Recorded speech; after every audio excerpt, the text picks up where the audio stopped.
So this is my backyard, and I have a cemetery back there of all the dead animals that have come and gone through here. Not all of them, but several of them. My beloved Chihuahua Remy is buried up there. My sister's cat Chewy is up there. There's a ferret named Chloe, and a golden retriever named Bella. Other animals have lived here and not made it to that cemetery. They're in other cemeteries or back further in the woods where they went off to die. But there's a lot of death around. But also, I decided this year to make a lot of life as well. So I planted everything, and I don't know much about planting and gardening. Well, I do now, but I didn't when I started. And I started really early. I started on April 1st, and I have beds all over the place, and I've added more beds as I've needed them. And I have corn planted in several places. I have basil, a lot of basil growing up, tons and tons of different melons. Who knows what else? All different weird kind of variety of melon. There's black beans all over the place. There's lemon balm. There are flowers, poppies and cleomes and all sorts of things. Sunflowers that are still growing. Have a whole lot of stuff. I don't even know. Cilantro is coming up somewhere. Strawberries, although I didn't plant those. I did plant them, but I didn't plant them from seed. But all this stuff is coming up, so it's a new kind of feeling. Oh yeah, tomatoes. I have tomatoes. Anyway, it's a new kind of feeling to have what has been death here be accompanied by life, and to see how the cycle is kind of the same. Because no place do you actually have more death, perhaps, than in a garden, because all of the things that is, for everything that is living, you have a ton of other things that are dying. There are leaves breaking off all the time. There's tons of things that just wilt away and don't get enough nutrients or don't get enough sun. There's constant death and destruction going on in the garden all the time, but there is also life going on in the garden all the time. So something to think about, because 2016 was a very, very hard year. I think it was a very hard year for a lot of people. A lot of death, a lot of very close death and loss that year. So that was when I really built up the cemetery in the back here with paving stones, and got a formal tombstone for my dog. And I'm still working on it. I'm still trying to make it better. I tried to stupidly plant behind it, which after I had a friend of mine build a wall to hold back all the growth that was coming up back there. So I stupidly, even though it's completely shaded, planted a bunch of flowers back there just to see what would happen, and not turning out too well. But there's plenty of other good stuff that is turning out well. So let me get back to the point, which is 2016, all that death, all that bad stuff. But that's also when the cemetery started.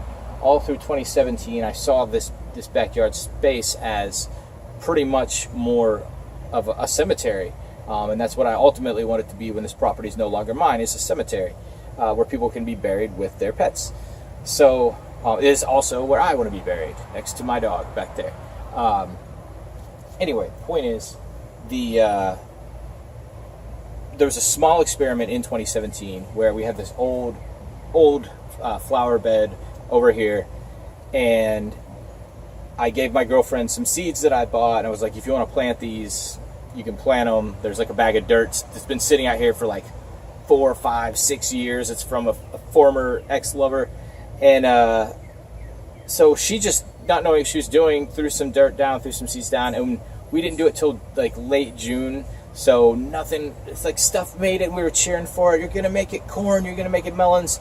but nothing really made it in the end the whole way. We got the starts of some things, but just baby corn and baby melons that just died on the vine. So this year, like that showed me the potential to mix life and death. So this year I started just planting everywhere, just planting everything everywhere, and watching all the life come up. And it's the same life that is in any of us, is in any of these plants. You know, we're all getting energy from the sun. We're all getting energy from light. And so it's appropriate then, if we want to have a comfort with death, to mix life and death together. And I think this is a good way to do it, which is why, as previously stated, I eventually want this property to be a cemetery where people can be buried alongside their pets, but also a community garden. Community garden, cemetery in one. There's plenty of people in this area who don't have room or space for a community garden, who can walk right up here out of all these subdivisions around and use the space and visit their loved ones and whatever. But I'm really learning this year the beauty or value or whatever of gardening in and of itself. I found myself surrounded uniquely by a lot of people who are frequenting my life this year, who know very much about this stuff, and I feel like I've really learned a lot from these people. So I feel I'm very grateful to have them and to be able to do this and get this to this point. This is something I'm sure you'll see more of in these videos as I figure it out and put things where they need to go. But it's on its way. Everything's green. There's a few things flowering. Black beans are flowering. Some melons are flowering. We'll see. We'll see what happens with it. But life and death existing as one. That's what I'm trying to show here. The further we separate these things apart, the more fearful we become of one or the other, or oftentimes both. I think that morbidity has maybe replaced an appreciation for death, and maybe morbidity is in some ways an appreciation of death, but to me that's weighing on one side too heavy. Who knows? Who knows?